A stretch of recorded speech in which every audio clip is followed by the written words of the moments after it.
Hello my creative critters and welcome to Sketching with Sarah. I'm Sarah and today I'm sharing a little time lapse of me playing around in Procreate and building off of a previous concept. A few weeks ago I drew a cherry blossom inspired animal and came up with a cherry blossom possum. Then I thought, what about playing around with some of the more natural and textured brushes in Procreate and making a GRASSOM, or a grass possum. So I decided to recycle my previous sketch to experiment on top of, since it was a nice pose of a possum showing its back to us. So there was plenty of space to draw grass. I did struggle a lot and had to take a break from it a few times before coming back to it. This is a no means completed illustration, but I love sharing the messy, sketchy parts of art because it's the stages before the technical art skills come in, and that's the part that's the most fun for me. I think it's important to normalize just messing around with paint or trying new things, even if it looks like a hot mess by the end of it. I have a whole playlist here of me just trying new art supplies and just having fun with different mediums. I am guilty of only drawing when I feel like I have a worthy idea, and I often forget how fun it can be to just try all kinds of stuff and get lost in the creation. So through the course of this time lapse, you'll see me trying all kinds of leafy textured brushes,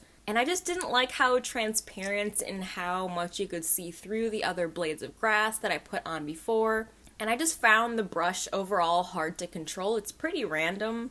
So then I just tried drawing in blade by blade and building on that way, but then I got discouraged because that's a lot of detail to do one by one and I just wasn't feeling it to begin with. Then I came up with a happy medium and just used a more gritty sketching brush in Procreate like I did in my cherry blossom possum, and it does end up looking more hairy than grassy, but I did find it so satisfying to make those brush strokes, and as manicured and strategic as those grass hairs ended up looking, I did enjoy drawing them. I love drawing grass, but when you're trying to draw grass growing on a 3D thing like a chia pet, it's definitely more challenging, especially when you're trying to make it look random and natural, but not too much, and it's definitely a balance. The main thing I took away from this drawing is that sometimes taking a previous idea and building onto it can be fun to experiment and try new things. This possum ended up looking more like the Grinch and not so much like a GRASSOM, but the thing about art is you can always go back to previous ideas and make a new drawing or make it better. So I hope you guys enjoyed watching me trial and error with these textured brushes in Procreate, and if you made it this far, make sure to like this video if you liked it and subscribe for more art and animal related content. I upload a new video here every Friday and I would love to have you follow along on my YouTube journey. We are like 5 or so people away from reaching my goal of 300 subscribers for 2022, and I couldn't be more excited. It means a lot that people like my art enough to subscribe and chat with me in the comments. I'm also really lucky to have some really creative critters chatting with me in the comments, and you guys are full of so many fun drawing concepts, so if you have a suggestion of what you want me to draw next, let me know. I respond to all of your comments and they always make my day. Thank you guys so much for watching, stay creative, and I will see you in next Friday's video.